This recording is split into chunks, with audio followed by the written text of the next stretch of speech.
Baik, Bismillah, terima kasih. Bismillahirrahmanirrahim. Assalamualaikum warahmatullahi wabarakatuh. Innal hamdalillah nahmaduhu wa nasta'inuhu wa nastaghfiruh wa na'udzu billahi min shururi anfusina wa min sayyiati a'malina. May yahdihillahu fala mudilla lahu wa may yudlil fala hadiyalah. Asyhadu an la ilaha illallah wahdahu la syarikalah wa asyhadu anna Muhammadan abduhu wa rasuluhu la nabiyya ba'dah. Allahumma salli wa sallim wa barik ala nabiyyina Muhammadin wa ala alihi wa ashabihi wa mawalah ma ba'd. Rabbi syrah li sadri wa yassir li amri wa hlul 'uqdatam min lisani yafqahu qawli. Allahumma 'allimna ma yanfa'una wanfa'na bima 'allamtana. Allahumma hdina wahdi bina waj'alna sababan wa sabilan liman ihtada. Segala puji hanya bagi Allah, salawat dan salam semoga selalu tercurah kepada junjungan kita Nabi besar Muhammad sallallahu alaihi wasallam.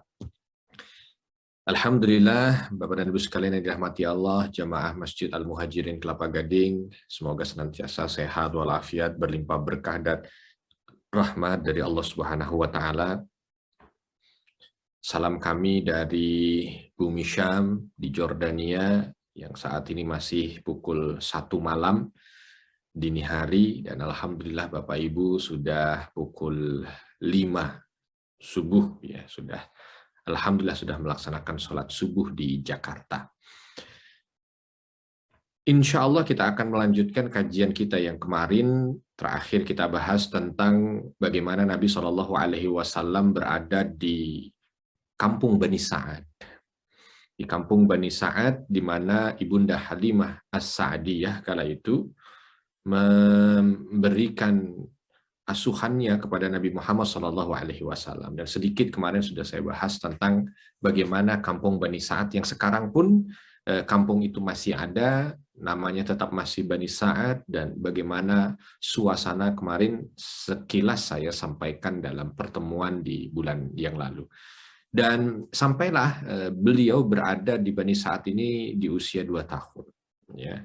Di usia 2 tahun. Ya, usia 2 tahun memang relatif belum bisa banyak melakukan aktivitas, ya, masih sangat dini, minim gitu ya. Nah, tetapi memang karena jadwal yang atau waktu yang diberikan oleh Ibunda Aminah kepada Ibunda Halimah As-Sa'diyah itu hanya selesai dalam penyusuan, maka dikembalikan.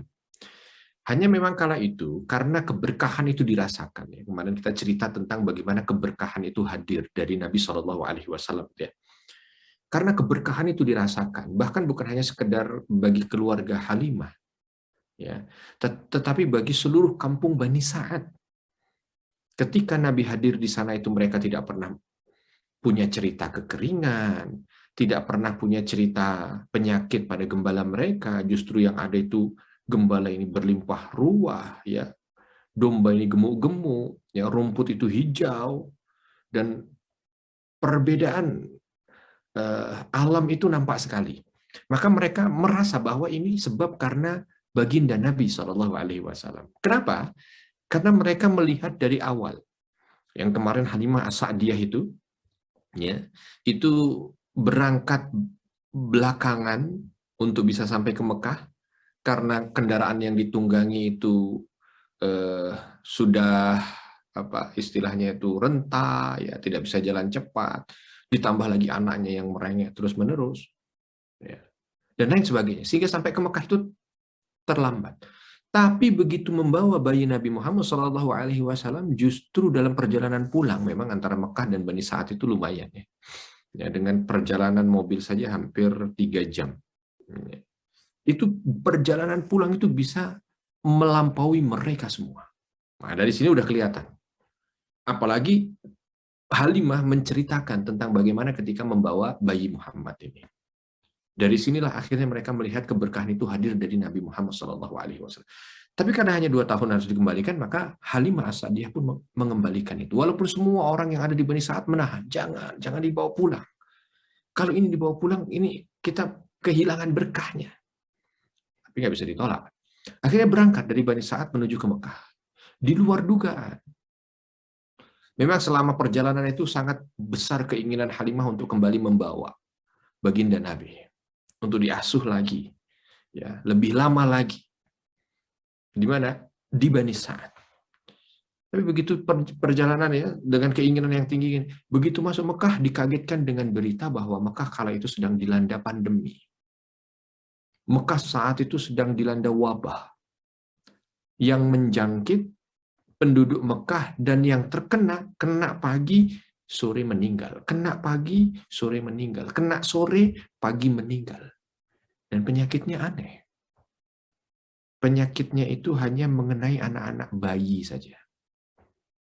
Terutama yang baru lahir sampai usia kurang lebih sekitar 3-4 tahun. Ya. Nah, Halimah ketika membawa bayi baginda Nabi masuk ke Mekah kala itu, antara was-was dan gembira.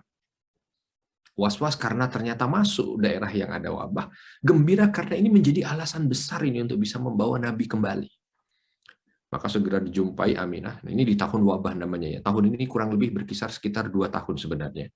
Dan banyak sekali bayi meninggal. Ada yang lahir di tahun itu dan tidak meninggal. Salah satunya Abu Bakar As-Siddiq radhiyallahu anhu. Makanya Abu Bakar As-Siddiq radhiyallahu anhu itu mendapat gelar Al-Atiq namanya, yang terbebas. Banyak ulama sejarah mencoba untuk menjelaskan makna sebutan beliau, gelar beliau Al-Atiq ini. Yang nanti akhirnya ketika beliau sudah masuk Islam di Madinah dideklar kembali oleh Nabi Shallallahu Alaihi Wasallam bahwa mana Al-Atiq, terbebas, itu adalah yang terbebas dari neraka. Tapi sebenarnya dari bayi sudah mendapatkan gelar itu. Di antara pendapatnya adalah karena Abu Bakar nih ketika lahir semua sepantarannya meninggal, beliau tidak meninggal. Beliau tidak terkena penyakit itu. Maka orang-orang akhirnya ketika berlalulah wabah, mereka menyebut dengan gelar Al-Atiq, yang terbebas. Terbebas dari wabah. Balikkan cerita baginda Nabi Shallallahu Alaihi Wasallam. Begitu Nabi Shallallahu Alaihi Wasallam disampaikan kepada ibunda Aminah, maka alasan ini dijadikan alasan oleh Halimah As-Sa'diyah. Ini harus saya bawa lagi. Kalau nggak saya bawa lagi, ini wabah ini mengerikan. Harus segera saya bawa lagi supaya terhindar bayi ini dari penyakit. Maka Ibunda Aminah kala itu tidak banyak bicara, langsung saja mengiyakan. Segera dibawa kembali ke Bani Sa'ad.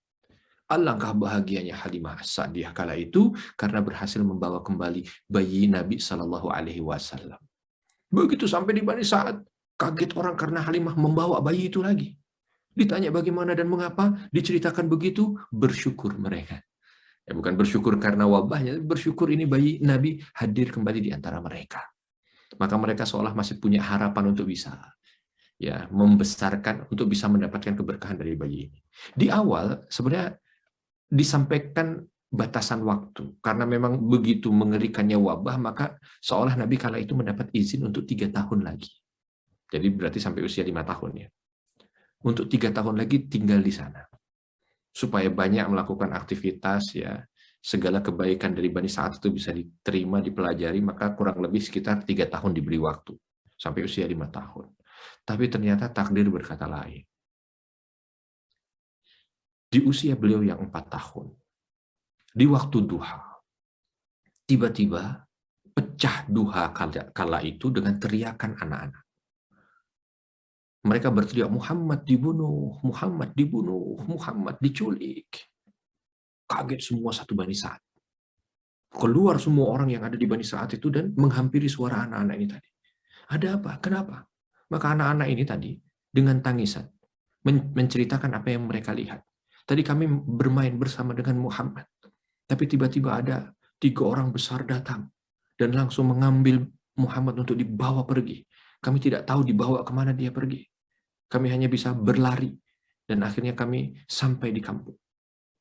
Kaget luar biasa orang yang ada di Bani Sa'ad itu, termasuk yang paling kaget adalah Halimah As-Sa'diyah. Maka segera bergegas seluruhnya mencari Nabi. Muhammad, Muhammad, ke seluruh penjuru, Muhammad, teriak, Muhammad, teriak. Enggak ada yang dapat. Sampai ketika mereka itu sudah lepas dari siang tengah hari, semuanya kembali dan seolah putus asa untuk bisa mendapatkan Nabi kala itu. Tiba-tiba Nabi Shallallahu Alaihi Wasallam berlari ya sambil berteriak. Gitu ya. Ya mungkin berteriaknya apa ya? Berteriak anak-anak, ya mungkin ibu apa-apa. Ya. Ya, lalu datang menghampiri Halimah. Begitu datang Nabi ini, kaget luar biasa nih Halimah, karena dicari kemana-mana nggak dapat. Lalu dipegangnya Nabi kala itu, yang usianya kurang lebih 4 tahun itu, dari ujung rambut sampai ujung kaki dilihat ada yang kurang atau tidak, dibolak-balik. Tapi kata Halimah As-Sa'diyah kala itu menyampaikan, nanti akan diceritakan kepada Ibunda Aminah, demi Allah bahwa aku melihat wajah Muhammad kala itu ya berbeda dengan wajah perginya. Artinya lebih cerah, wajahnya lebih nampak bercahaya. Lalu ditanya oleh Halimah, apa yang terjadi wahai Muhammad? Apa yang terjadi? Dia bilang, ibu, Nabi bilang, Sallallahu Alaihi Wasallam, Nabi bilang, ibu, tadi ada 3 orang datang mengambilku. Lalu aku dibawa pergi. Lalu aku diminta untuk tidur ya, jadi ditelentangkan itu ya, dibaringkan di atas tanah di bawah pohon. Lalu mereka membelah dadaku. Dan ketika membelah dadaku itu mengambil apa yang ada di dalam dadaku itu, mereka masukkan ke dalam cawan. Lalu yang membelah itu mengatakan bahwa ini bagian setan dari tubuhmu. Lalu dimasukkan kembali karena sudah dibersihkan. Lalu aku diangkat dan diberdirikan kembali.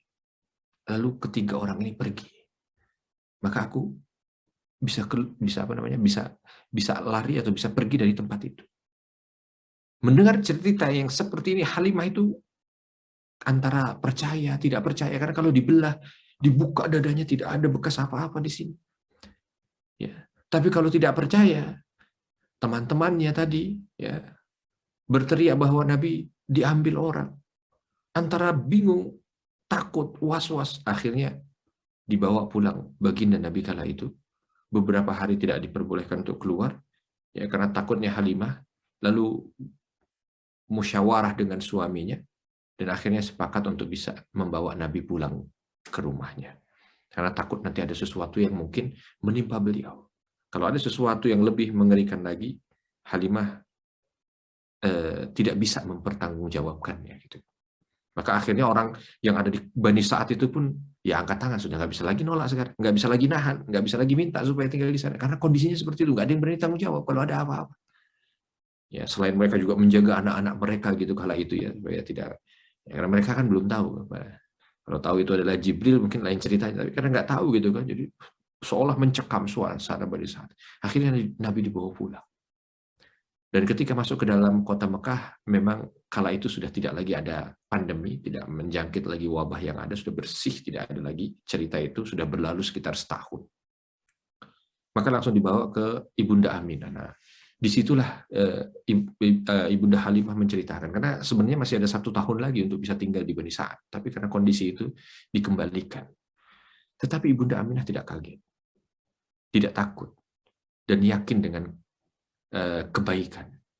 Akhirnya disitulah Ibunda Aminah menceritakan bahwa proses ketika beliau mengandung putranya ini tidak pernah merasakan ada yang berat seperti yang diceritakan oleh orang-orang kebanyakan ketika mengandung. Ketika lahir juga begitu, bahkan dilihat dari rahimnya itu keluar cahaya.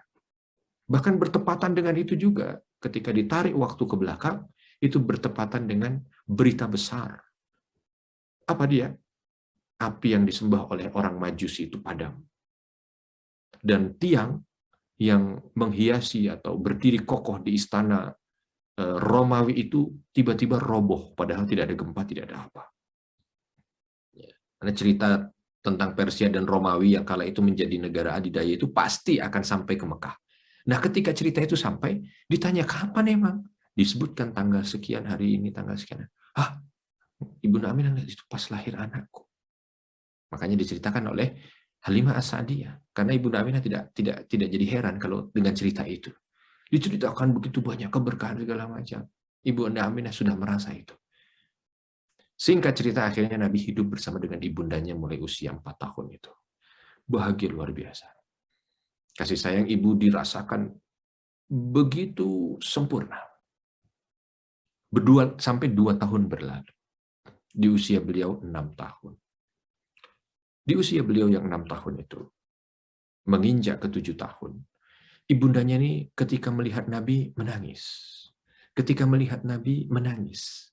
Ketika ditanya kenapa, maka Ibunda Aminah mengatakan bahwa ketika melihat wajah anaknya ini, karena mungkin sudah mulai besar gitu ya, wajah sudah mulai agak sedikit terbentuk gitu.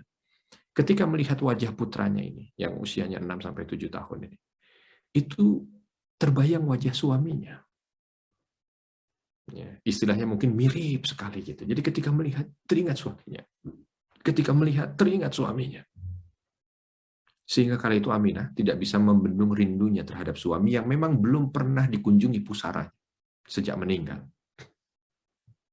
Maka Ibunda Aminah kala itu punya keinginan untuk berangkat menuju ke Yasrib, Madinah, dulu namanya masih Yasrib, untuk melihat pusara suaminya. Sekaligus juga untuk memperkenalkan anaknya ini kepada pusara ayahnya. Ya, sehingga tahu gitu, ayahnya meninggal di sini dan kubur di sini. Tapi perjalanan itu memang bukan perjalanan ringan. Dari Mekah menuju ke Madinah itu 400 km lebih. Maka Aminah juga tidak berani untuk mengambil resiko itu. Beliau akhirnya sampaikan kepada sang kakek, Abdul Muthalib. Lalu sang kakek di luar dugaan justru mengiyakan dan mensupport, bahkan menemani. Jadilah perjalanan itu dilakukan oleh 4 orang. Nabi SAW bersama dengan ibundanya Aminah, lalu ada pembantu dari ibunda Nabi, ya, Ummu Aiman namanya, dan beserta dengan kakek Nabi Abdul Muthalib. Berangkat menuju ke Yathrib. Perjalanannya begitu membahagiakan. Karena Aminah yang sudah mungkin ya ingin melepas rindu walaupun hanya melihat pusara suaminya, ya bersamaan dengan itu ingin menunjukkan kepada anaknya pusara ayahnya, ya. Dan bagi Abdul Muthalib sendiri, berangkat menuju ke Yathrib itu pulang kampung, karena beliau juga dilahirkan di Yathrib. Berangkatlah ini rombongan dengan sukacita menuju ke Yathrib.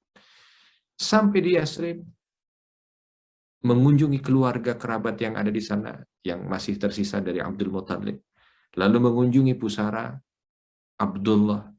Setelah dirasa cukup untuk bisa melepas rindu, maka mereka berempat kembali menuju ke Mekah. Tapi di luar dugaan. Baru berjalan hanya beberapa saat. Kurang lebih sekitar 50 atau 70 km ya. Sampai di daerah yang namanya Abwa. Tiba-tiba Aminah jatuh. Ya. Jatuh ketika berjalan, dan ketika jatuh itu pingsan. Lepas dari pingsan tidak selesai, karena ternyata diikuti dengan demam. Demam yang tinggi. Dan ketika melihat kondisi mantunya seperti itu, maka Abdul Muthalib memutuskan untuk istirahat di Abwa itu. Ditunggu sampai Aminah sehat. Tapi ternyata hari bertambah, waktu berjalan, bukan tambah sehat, tapi Aminah tambah lemah. Suaranya pun melemah. Akhirnya sampai pada takdir di mana Ibunda Aminah menemui ajalnya di situ. Dan Nabi SAW pernah satu ketika menziarahi itu dan meneteskan air mata. Ketika ditanya oleh para sahabat, kenapa ya Rasul engkau meneteskan air mata? Karena aku teringat di waktu itu. Di saat aku memeluk ibuku, dan ternyata ibuku menjemput ajalnya. Karena Ibunda Aminah, ada beberapa riwayat disampaikan meninggal di atas pangkuan Nabi, yang kala itu usianya baru sekitar 6 atau 7 tahun.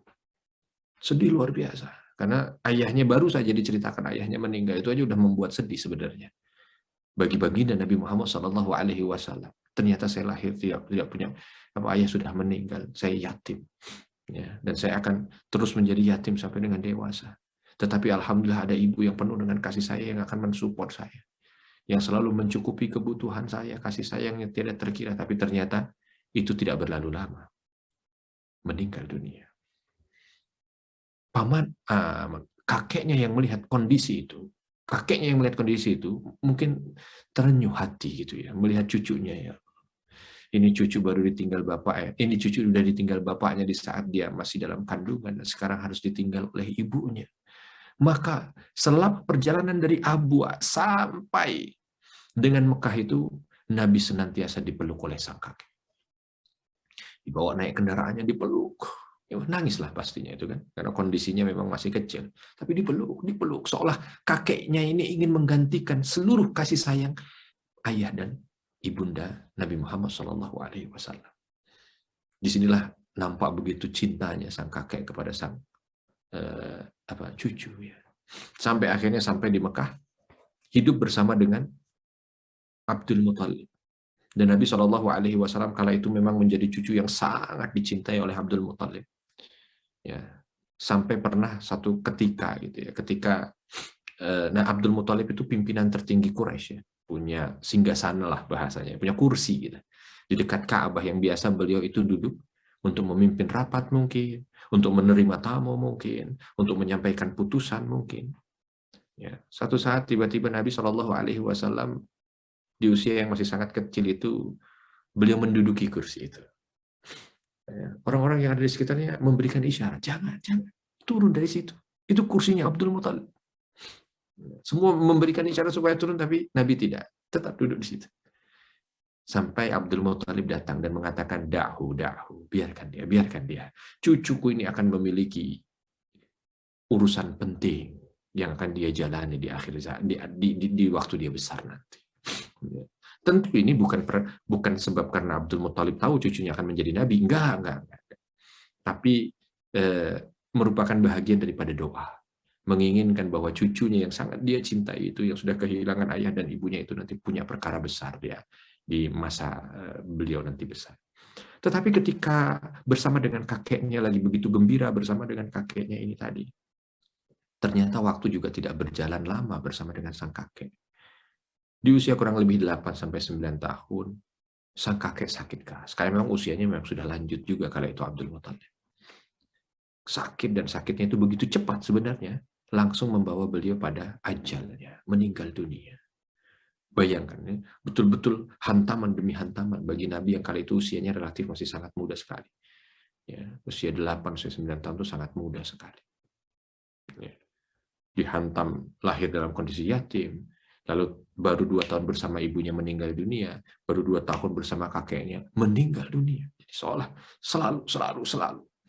Ya. Dan para ulama sirah banyak memberikan penegasan di sana. Di antara hikmahnya adalah Nabi dididik oleh Allah Subhanahu wa taala mulai dari dini untuk tidak menyandarkan kepada makhluk. Ya, di saat yang usia yang membutuhkan sandaran dari makhluk, Nabi sudah dididik untuk tidak bersandar kepada makhluk. Sehingga nanti jiwanya itu menjadi kuat. Sehingga ke depan ketika memahami tentang hakikat kehidupan, beliau tidak bersandar kecuali hanya kepada Allah Subhanahu wa taala. Ya. Dan ini juga kita pelajari gitu ya, bahwa manusia yang paling dicintai saja. Ya, Nabi SAW adalah manusia yang paling dicintai oleh Allah Subhanahu wa taala. Tapi dengan kondisi seperti itu pun beliau tetap mendapatkan ujian. Dan ujiannya bukan ringan, berat. Dan dari situ juga kita memahami tentang makna ujian, makna cobaan, rumus ujian dan cobaan. Seperti apa yang disampaikan oleh Nabi SAW, "Idza ahabballahu 'abdan ibtalah." Kalau Allah Subhanahu wa taala itu mencintai seorang hamba, maka dia pasti akan diuji. Dan itu terbukti dalam kehidupan seluruh nabi dan rasul. Lalu Nabi SAW selepas peninggalan kakeknya, ya, beliau diasuh oleh pamannya Abu Thalib. Sebenarnya pamannya ada beberapa, ya, yang masih hidup kala itu. Tetapi diasuh oleh Abu Thalib karena wasiat dari sang kakek. Ya, wasiat dari sang kakek. Bukan Abu Thalib orang yang paling kaya, sehingga ya ketika dititipi ponakan itu paling bisa mencukupi. Enggak, justru dari kondisi ekonomi relatif yang paling miskin. Tetapi kala itu Nabi SAW diamanahkan kepada Abu Thalib atas wasiat dari sang kakek. Di antara wasiat sebelum Abdul Muthalib ini meninggal dunia, wasiatnya adalah amanah untuk bisa menjaga cucunya, dan amanah itu diberikan kepada putranya yang bernama Abu Thalib. Ya. Abu Thalib menceritakan bagaimana perbedaan ketika baginda Nabi ini hadir di rumah beliau. Bagaimana beliau menceritakan keponakannya ini beda dengan yang lain. Sebab ketika beliau itu tidur, baginda Nabi ini tidur. Ya, dengan yang lain, dengan putra-putranya Abu Thalib. Maka Nabi ini tidurnya tidak seperti orang tidur. Ya. Kalau yang lain namanya anak-anak kan kadang tidur nggak jelas, muter sana. Nabi tidak, dengan tenangnya. Bahkan terkadang wajahnya itu bercahaya. Tidurnya. Lalu ditambah ketika bangun dari tidur. Ketika bangun dari tidur itu, yang lain tuh kadang-kadang normal ya. Mata belekan, ileran, kusut mukanya. Karena bangun dari tidur. Tidak terjadi pada Nabi Shallallahu Alaihi Wasallam. Abu Talib menceritakan, tidak pernah aku melihat ponakanku ini bangun dari tidurnya itu ada, bahasa kita ada beleknya, ada ilernya, ada kusutnya di muka. Enggak ada. Udah bangun kayak bukan orang dari bangun tidur. Seger. Itu baginda Nabi yang sudah dirasakan. Anak-anak ketika main, pulang, bau matahari, ya mungkin ya, keringat dan lain sebagainya, itu tidak dicium oleh Abu Talib. Ponakannya itu selalu wangi. Maka ini menambah kecintaan Abu Talib kepada keponakannya itu. Ditambah lagi nggak pernah memberatkan, nggak pernah menyulitkan, walaupun usianya bukan usia yang bisa mudah diatur, usia 9 tahun. Itu bukan usia yang mudah diatur, lagi ributnya sana sini, tapi nggak pernah menyulitkan. Bahkan yang paling sering adalah tanggap memberikan bantuan kepada pamannya. Padahal usianya masih relatif sangat kecil sekali. Ditambah lagi, Abu Talib merasakan keberkahan. Walaupun ekonomi pas-pasan kala itu, dengan jumlah anak yang tidak sedikit. Tetapi selama Nabi kala itu hadir di rumah beliau, maka tidak pernah ketika Abu Talib dengan keluarganya itu makan, di situ ada baginda Nabi, kok mereka kekurangan? Nggak ada. Ya. Padahal jumlah terkadang tidak berlebih. Tetapi ketika di situ ada baginda Nabi, semuanya itu cukup, semuanya kenyang, semuanya nikmat. Akan berbeda ketika Nabi tidak ada. Makanya selepas dari itu, Abu Talib selalu ketika datang waktu makan, ya diajak seluruh anaknya bersama, dan Nabi tidak pernah boleh absen. Nggak pernah. Karena memang dirasakan itu luar biasa, keberkahan yang hadir. Ya, ditambah lagi yang dirasakan oleh, kala itu punya beberapa domba yang digembala. Itu juga sama. Ya, semua kemudahan itu seolah hadir dalam hidup Abu Talib. Nah, Nabi Shallallahu Alaihi Wasallam pun begitu. Ya, merasakan kebahagiaan diasuh oleh pamannya seperti diasuh oleh ayahnya sendiri. Itulah salah satu alasan kenapa Abdul Muthalib memberikan amanah, ya, pengasuhan itu kepada Abu Talib. Sang kakek memberikan amanah pengasuhan itu kepada paman Nabi Shallallahu Alaihi Wasallam, Abu Talib, karena memang punya kesamaan antara Abu Talib ini dengan Abdullah. Orangnya sama-sama baik, lembut, ya, tidak membedakan, adil. Maka Abdul Muthalib memberikan amanah itu kepada putranya, ya, Abu Talib ini. Nah, di usia kurang lebih sekitar 11 atau 12 tahun, ya, Abu Talib mengajak Nabi Shallallahu Alaihi Wasallam untuk pergi berdagang. Ini adalah momen pertama kali Nabi keluar dari Mekah dengan jarak yang sangat jauh. Ya, dari Mekah menuju ke Syam itu kurang lebih sekitar 1.700 km. 1.700. Berarti kurang lebih kemana tuh 1.700? Mungkin Jakarta Banyuwangi PP lah gitu, gampangnya begitu ya. Jakarta Banyuwangi PP, pulang pergi.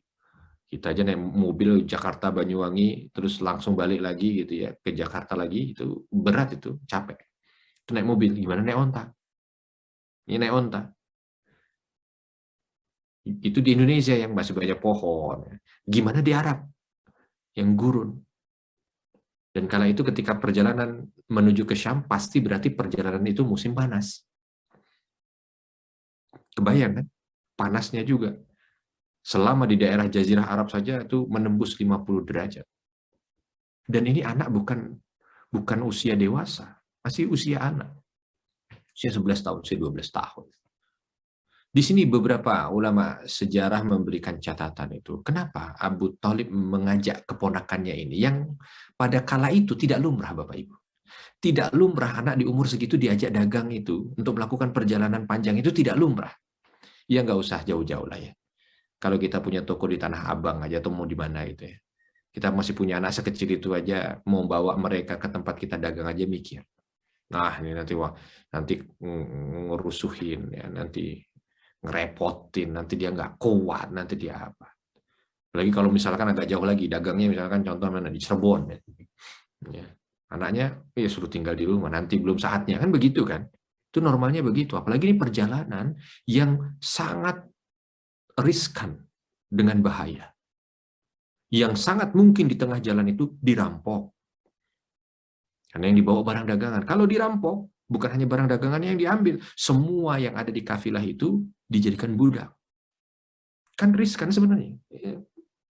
Kalau tidak sangat penting sekali, kan nggak dibawa. Apalagi anak kecil itu bisa apa? Bisa bantu apa? Istilahnya begitu kan.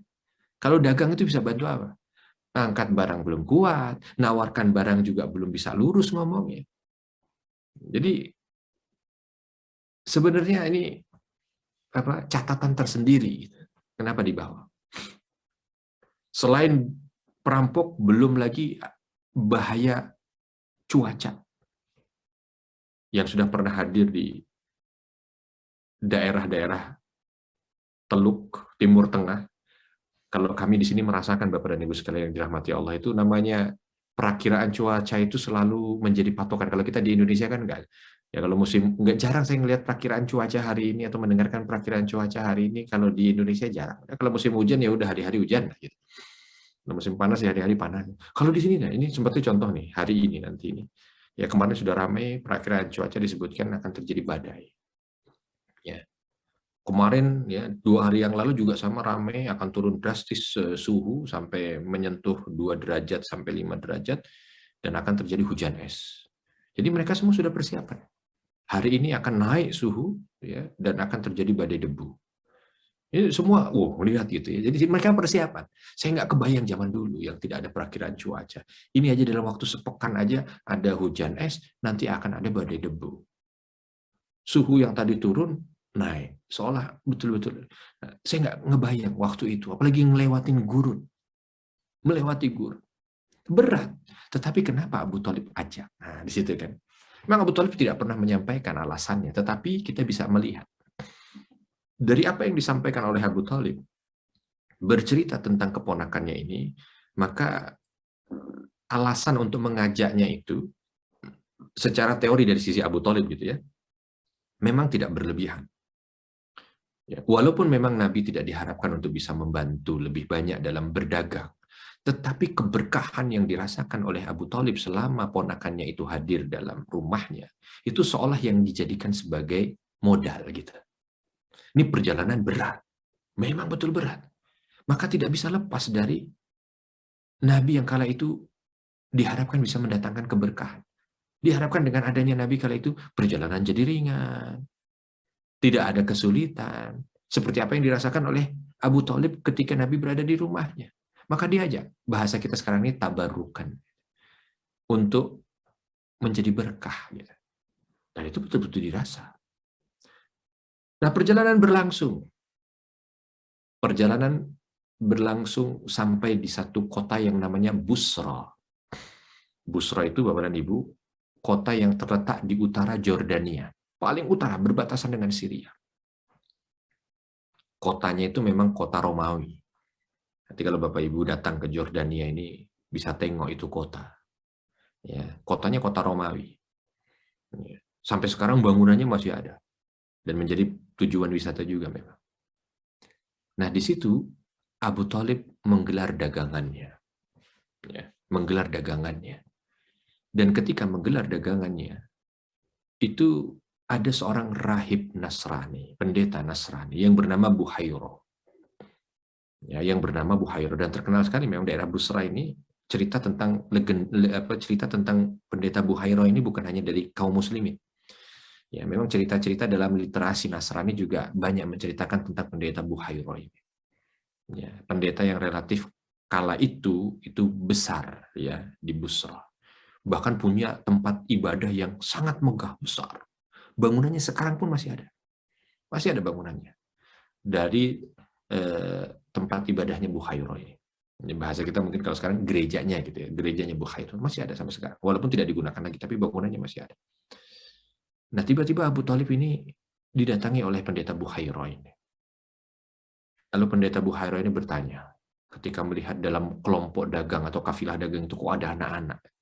Karena memang tadi yang saya sampaikan itu nggak lumrah sebenarnya mengajar. Makanya cerita yang lain nggak ada itu cerita anak-anak diajak dagang. Coba cerita sahabat yang lain yang diajak dagang. Nggak ada. Nabi Muhammad di usia kecil itu sudah diajak dagang. Nah, Buhairah ini juga termasuk keberadaan Nabi kala itu yang masih anak-anak itu mengambil perhatian Buhairah. Ditambah lagi, memang di saat itu Buhairah sedang menanti dan menunggu. Ya, apa yang dinanti dan yang ditunggu nanti akan diceritakan. Ketika melihat ada anak-anak, ya kan namanya dagang nggak sejam 2 jam ya. Dagang juga nggak sehari 2 hari. Dagang perjalanan jauh dari Mekah itu. Masuk sampai di sana sehari pulang lagi kan nggak mungkin. Ini bukan jam dagang yang seperti di pasar yang buka tutup terus pulang lagi, enggak. Bukan. Berhari-hari. Dia lihat Buhairah ini, oh kembali. Mungkin dia buka kitabnya lagi. Buka, dia lihat lagi. Sampai akhirnya ketika sudah yakin betul ini Buhairah, dia datangi Abu Talib. Lalu ditanya, memang karena tempatnya itu tidak jauh dari pasar ya. Ya, gereja Buhairah ini kalau Bapak Ibu nanti datang ke sana itu mau digambarkan dan dibayangkan masih bisa, nggak jauh dari pasar. Ya tidak jauh, ada nanti di situ ada Roman theater-nya, ada macam-macam, pokoknya ada tempat yang dulu dijadikan sebagai pasar yang ada di sana.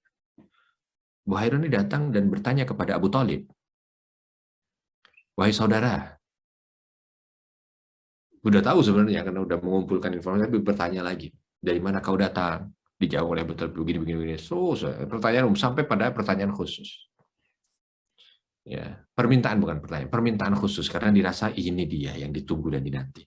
Permintaan khususnya itu meminta agar Abu Talib dan seluruh kafilahnya itu untuk makan di saumaahnya, makan di tempat ibadahnya, makan di gedungnya beliau, gitulah bahasanya begitu deh, di gerejanya gitu. Abu Talib kala itu agak sedikit heran karena kala itu belum pernah ada pendeta kok manggil pedagang dari Mekah. Karena seolah antara pendeta dengan pedagang dari Mekah itu ada ketidakcocokan dari keyakinan. Nah, orang-orang Mekah itu kan pagan, nyembah berhala. Sedangkan para pendeta itu memiliki kitab. Maka nggak nyambung sebenarnya. Tapi diminta terus, datanglah. Penuhi undangan kami, datang, penuhi. Akhirnya Abu Talib pun mengiyakan. Baik kalau begitu. Tinggal ditentukan waktunya, sekian. Oh iya baik. Disiapkanlah itu. Beliau tidak membuka barang dagangan di hari yang ditentukan itu. Beliau langsung datang ke Saumaah ini tadi, ke bangunan ini tadi, ke tempat ibadahnya Buhairah ini. Masuk dan ternyata sudah digelar makanan yang beraneka ragam. Kala itu tambah bingung lagi Abu Thalib, karena biasanya mereka semua cuek. Ini kok tiba-tiba ada undangan makan. Begitu sudah duduk semuanya, Buhairah berubah mukanya. Yang tadi menerima dengan senyuman, tiba-tiba langsung agak sedikit ada yang kurang. Lalu ditanya oleh Buhairah, aku minta kepadamu untuk seluruh orang yang ikut dalam kafilahmu datang ke sini. Abu Thalib menjawab, sudah semuanya. Ini semuanya sudah di sini. Nggak ada yang kurang. Tapi kata Buhairah, tidak ada yang satu yang kurang. Abu Thalib meyakinkan, tidak ada yang kurang. Kecuali hanya keponakanku kecil, anak kecil. Aku minta di luar, nunggu. Ya, nunggu artinya jaga gitu. Yang lain sudah ada di sini semua. Tapi kata Buhairah, tidak. Aku ingin seluruhnya. Mungkin batinnya Buhairah, ini dia yang intinya gitu ya. Saya mau lihat lebih dalam, malah disuruh di luar. Akhirnya dipanggil dan akhirnya Nabi didudukkan di sebelahnya Abu Thalib. Dipersilahkan makan, Buhairah terus memperhatikan. Didekati Nabi kala itu. Lalu dicoba untuk diuji. Ya, di antara yang diuji adalah mengucapkan Lata dan Uzza. Buhairah kala itu menyampaikan, demi Lata dan Uzza. Kenapa kau tidak ini? Kenapa kau begini? Kenapa? Tapi Nabi ketika disebut demi Lata dan Uzza itu berubah mukanya. Dan tidak menyambutnya dengan demi Lata dan Uzza. Padahal kebiasaan orang-orang Mekah, kalau ada orang bilang demi Lata dan Uzza, apa gitu ya, dia jawab demi Lata dan Uzza, begitu juga. Jawabannya normalnya begitu. Tapi Nabi nggak jawab. Oh, satu. Kalau dikasih apa lagi, Nabi nggak mau. Oh, catat. Sampai akhirnya yakin, baru ditanya kepada Abu Thalib. Wahai saudara, siapa sebenarnya anak ini? Abu Thalib menjawab, ini anakku. Tidak mungkin. Kata Buhairah, tidak mungkin. Pasti bukan anakmu. Kaget Abu Thalib. Kok tahu ya? Sudahlah, ya dijawab aja karena nggak ada rugi dan untungnya juga. Dijawab, ini adalah keponakanku. Keponakanmu? Iya. Ayahnya di mana? Disampaikan. Ayahnya sudah meninggal saat dia kecil. Ayahnya sudah meninggal saat dia di kandungan. Lalu ibunya? Ibunya meninggal saat dia kecil. Lalu setelah itu diasuh oleh siapa? Diasuh oleh kakeknya. Lalu mana kakeknya? Kakeknya pun sudah meninggal. Selepas itu diasuh oleh aku. Terus ditanya macam-macam. Tuh. Sampai seolah checklistnya itu semua dapat. Lalu pendeta ini minta izin kepada Abu Thalib. Bolehkah aku membuka bagian belakang baju keponakanmu? Aku ingin melihat pundaknya. Abu Thalib makin bingung aja. Kenapa? Tapi karena cuma melihat saja dan Abu Thalib ada di sana, kalaupun ada apa-apa dia bisa membela, maka dia silakan. Apalagi sudah menjamu makan. Gitu. Maka dibuka. Dilihat, langsung ditutup lagi. Ternyata ingin melihat tanda nubuwah yang ada di belakangnya, ada belikat di pundak Nabi itu. Maka kala itu langsung pendeta Buhairah ini menyampaikan pesan kepada Abu Thalib. Wahai saudara, ketahuilah bahwa segala tanda yang termaktub dalam kitabku tentang ciri-ciri Nabi akhir zaman ada pada ponakanmu. Maka saranku segeralah pulang. Jangan kau lanjutkan perjalanan, karena nanti jika jumpa dengan Yahudi, maka dia pasti akan membunuhnya. Segera pulang. Padahal Nabi juga sudah beberapa kali jumpa dengan Yahudi sebenarnya. Ketika beliau bersama ibundanya melihat pusara ayahnya itu di Madinah itu sudah banyak Yahudi. Tapi Allah selamatkan. Begitu juga perjalanan berikutnya dengan pamannya yang lewat. Tapi dengan ini ditunjukkan itu. Segera pulang. Abu Thalib itu tidak percaya. Abu Thalib itu bukan penganut agama Samawi, kan? Pagan. Ya. Nggak percaya dengan kitab yang dibaca oleh Buhairah itu. Tetapi karena ini menyangkut keamanan ponakannya yang begitu dia cintai, maka itu terlepas apa yang disampaikan itu sama keyakinan atau tidak sama keyakinan. Abu Thalib hanya ingin tidak membuat celaka ponakannya. Maka singkat cerita akhirnya istilahnya itu bergegas gitu ya. Dia sampaikan kepada kafilah yang ada atau disampaikan kepada anggotanya untuk melanjutkan perdagangan ini. Untuk melanjutkan perdagangan. Ya. Dia tetap jalankan ini sampai pada rencana Abu Thalib membawa pulang keponakannya. Tidak disampaikan itu kepada Nabi gitu kan, karena udah disampaikan bahwa ini akan menjadi Nabi, akan ada ciri-ciri semua sudah ada. Kenapa nggak disampaikan itu kepada Nabi? Sekali lagi karena Abu Thalib itu pagan. Mekah itu tidak percaya dengan agama Samawi. Bahkan di antara beberapa catatan banyak sekali gesekan justru antara orang pagan dengan penganut Nasrani ataupun Yahudi. Jadi sebenarnya Abu Thalib itu tidak mengambil pusing dengan itu. Tetapi karena tadi selalu diingatkan, ini urusan nyawa. Orang-orang Yahudi pun sudah menunggu ya, apa yang ada pada ponakanmu ini. Mereka akan mengincar. Kalau mereka tahu mereka akan membunuh. Nah, kalimat mereka akan membunuh ini menjadi berat buat Abu Thalib. Ya. Jadi fokusnya malah justru di situ, bukan ini akan seluruh ciri Nabi akhir zaman ada pada keponakanmu ini. Enggak masuk di situ. Ya. Segera saja dibawa pulang oleh Abu Thalib. Ya, karena kecintaannya kepada keponakannya. Ini perjalanan dagang pertama atau perjalanan keluar Mekah pertama yang dijalani oleh Nabi Muhammad SAW. Dan tentunya juga di antara hikmahnya juga gitu ya, bahwa Nabi ingin Allah perkenalkan dengan bumi para nabi di usia dini. Ya tentu semua kan karena kehendak Allah kan. Jadi Allah ingin membawa baginda Nabi SAW dari Mekah keluar menuju tanah para pendahulunya, menuju tanah para nabi. Ya, karena tidak ada nabi yang tidak Allah perjalankan menuju ke Syam ini. Semua diperjalankan ke sini. Siapapun dari nabinya. 124.000 nabi yang pernah Allah utus ke muka bumi ini, semua diperjalankan ke bumi Syam ini. Termasuk Nabi Muhammad SAW, bahkan di usia yang sangat dini. Walaupun itu melalui perantara ijtihadnya Abu Thalib. Tetapi itu semua tidak lepas dari takdir Allah Subhanahu wa Ta'ala yang ingin membuat Nabi itu. Makanya banyak sekali jejak Nabi Muhammad Shallallahu Alaihi Wasallam ini di bumi Syam. Ya. Jejak Nabi Muhammad Shallallahu Alaihi Wasallam di bumi Syam, mobil khusus di Jordania ini, karena Nabi Shallallahu Alaihi Wasallam 2 kali perjalanan ke sini. Di usia beliau yang 12 tahun tadi bersama dengan pamannya, lalu nanti di usia beliau yang 20 tahun ketika membawa barang dagangan Khadijah radhiyallahu anha. Semuanya jejaknya masih ada, bekasnya masih ada, tempatnya masih ada. Lalu dibawa pulang. Dibawa pulang oleh Abu Thalib. Sampai di sana barulah kehidupan Nabi Shallallahu Alaihi Wasallam ada sedikit perubahan. Karena sudah masuk usia yang dewasa, ya, bukan dewasa ya, bahasa kita apa? Syabun, syab, pemuda. Nah, kita insya Allah pada pertemuan berikutnya akan membahas tentang masa Nabi Shallallahu Alaihi Wasallam di masa mudanya. Jadi sekarang baru dibahas sampai usia 12 tahun. Mudah-mudahan besok bisa membahas di pertemuan berikutnya dari usia 12 tahun sampai dengan usia 20 tahun. Ya. Sampai sebelum membawa barang dagangan Khadijah. Insya Allah kita akan lanjutkan pada pertemuan bulan berikutnya. Karena ada permintaan juga dari para pengurus, ini kalau diminta disisihkan waktu untuk bisa ada sesi tanya jawab. Mungkin sambil menunggu waktu yang tersisa kurang lebih 5 menit, ya, 5-10 menit. Jika ada jamaah yang ingin bertanya, dipersilakan.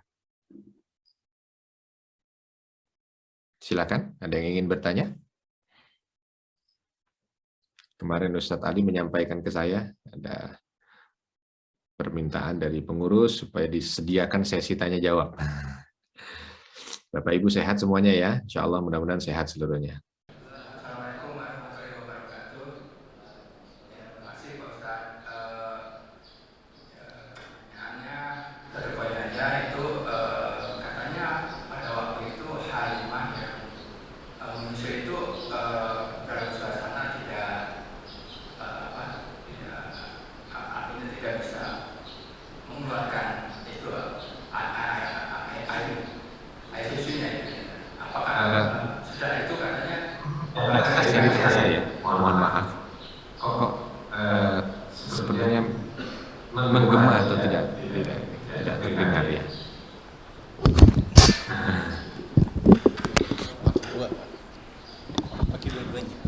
Ya, ya, masih kedengaran Ustaz? Dengaran Ustaz? Nah, Ya, ya. Saya dengar cerita katanya posisi Halimah itu yang menyusui waktu itu tidak bisa mengeluarkan air susu, tapi ketika dia menyusui Nabi Muhammad itu mengeluarkan air susu yang dengan deras bagus. Nah, itu berarti keberkahan. Betul atau itu aja poinnya. Terima kasih wabillahi taufiq hidayah. Assalamualaikum warahmatullahi wabarakatuh. Waalaikumsalam warahmatullahi wabarakatuh. Terima kasih. Iya, di pertemuan yang lalu saya ceritakan tentang perjalanan Nabi Muhammad SAW ketika berjalan dari Mekah menuju ke Bani Sa'ad. Ya. Halimah As-Sa'diyah kala itu termasuk ya yang membuat beliau berat datang ke Mekah itu, atau salah satu kesulitan beliau datang ke Mekah itu adalah karena hewan tunggangannya itu tidak mengeluarkan susu yang bisa diminum, ya. Sehingga otomatis juga beliau kekurangan, gitu ya.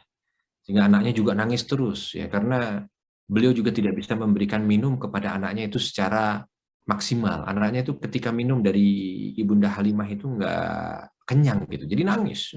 Tapi mau gimana lagi, orang nggak banyak keluar. Gitu. Nah, sampailah ketika membawa bayi Nabi Shallallahu Alaihi Wasallam, semua perbedaan itu dirasakan. Tunggangannya bisa berlari cepat, bahkan ketika diperah susunya untuk diminum itu bisa banyak dari hewan itu, ya semuanya bisa kenyang, bahkan juga akhirnya juga Ibunda Halimah bisa menyusui anaknya dan juga menyusui Nabi kala itu juga dengan puas, gitu ya, tidak ada yang kurang, jadi semuanya kenyang dan semua bisa tidur dengan nyaman, gitu. Ya, ini yang dirasakan. Nah, ini tadi betul, ya, termasuk keberkahan yang ada pada baginda Nabi Muhammad SAW. Jadi baginda Nabi SAW sekali lagi keberkahan hidupnya itu Masya Allah dirasakan oleh orang-orang yang ada di sekitarnya. Begitu kurang lebih. Wallahu a'lam.